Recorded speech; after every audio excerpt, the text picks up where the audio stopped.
City News is brought to you by East Brewster Lawyers Rotorua, celebrating 100 years of legal excellence and innovation.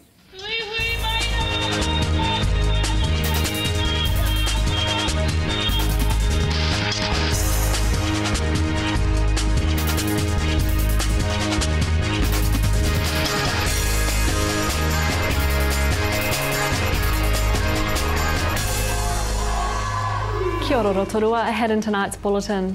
Rotorua MP Todd McLeay says Ngā Puna Hapu can take their case opposing the proposed Eastern Arterial to the Environment Court. RSA manager Rolly Ralston retires from the job he's had for 23 years, and there are 3 weeks left to register for this year's AIMS Games. Rotorua MP Todd McLeay says Ngā Puna Hapu can take their case opposing the proposed Eastern Arterial to the Environment Court. Earlier this month, the New Zealand Transport Agency confirmed their preferred option for the arterial road. Mr McLeay says Rotorua does need more capacity for eastbound traffic. However, those opposed to the current proposal should test their case in court. Well, I think the solution is clear. For 40 years we've been talking about a road in Rotorua. It's been really widely canvassed over a couple of years since I've been MP. It's been out to public consultation a number of times. This is just part of a process. So Transit have said that they've recognised where the routing should go. It's to be designated. At that stage, Rotorua District Council will have to look at it. They'll have to go back and speak to the public. Ultimately, if the decision remains the routing that it is, and remember this road is very important for Rotorua and the wider Bay of Plenty. It's not just about the cars in Rotorua, it's about the traffic that must flow through Rotorua in both directions, particularly around trade with our port. So ultimately, if the current proposal is the one that moves forward, those who are against the proposal and concerned it will adversely affect them and their livelihoods have the law at their disposal to go to the Environment Court. So ultimately, look, I think this is a very important road for us, but I also support the right for those who think otherwise to go to a court to challenge and to question that decision. More from Todd McLeay in tonight's City News program. It was the end of an era yesterday when long-serving RSA manager Rolly Ralston retired from the job he's had for 23 years. A farewell morning tea was held for Mr Ralston at the RSA.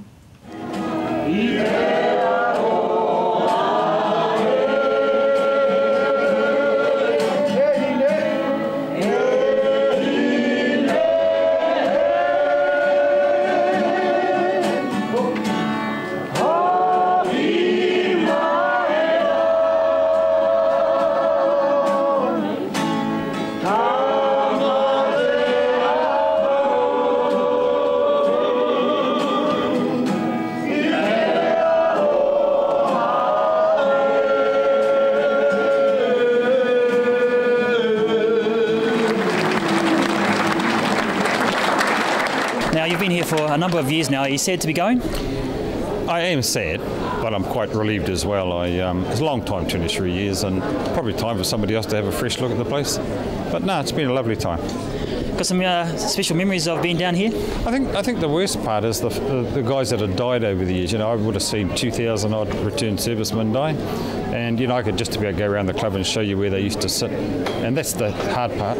The good part is it's been lovely meeting so many people and helping people, and as you can see by today, there's a few people who are going to miss me, obviously, and that's neat. The volunteering guide has been updated and released by Settlement Support. Manager Heather McAllister says the new guide has been revamped so it's easier to find relevant information.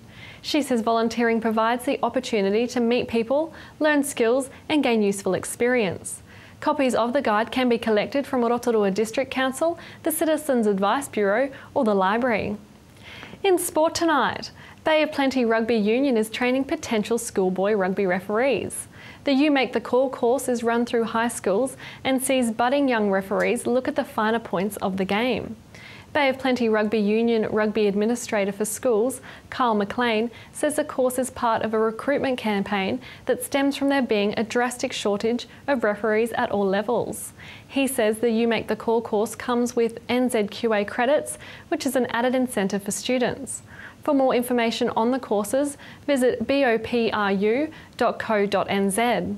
And Sport Bay of Plenty are reminding local schools that there are only 3 weeks left to register for this year's AIMS Games. Organiser Vicky Semple says it's the 10th annual Games this year. She says 160 schools took part last year, and this year Sport Bay of Plenty wants even more joining in. 16 codes will be offered to Year 7 and 8 students this year, from cross country to rugby sevens and water polo. For more information on the AIMS Games and registration, contact Vicky S at sportbop.co.nz. To your weather now, Rotorua. Tonight there'll be a chance of a shower with light winds and a low of 8. Tomorrow for Thursday, cloudy at times with light winds, a high of 17 and a low of 12. And the outlook for Friday, a shower or two with some light winds, a high of 19 and a low of 11. In the marine forecast for Lake Rotorua, variable 5 knots, becoming northerly to 10 knots for a time in the afternoon, with waves less than half a metre and some cloudy periods. Remember, for program listings and other info, or to upload video, check out our website. That's tvrotorua.co.nz, or you can look us up on Facebook. Still to come tonight in City News, we interview Minister of Youth Affairs, Nikki Kay. Todd McClay gives us his opinion on the Eastern Arterial and new government investment in tourism. And Neil Gallatley gives us the preview of the 3D Rotorua Multisport Festival.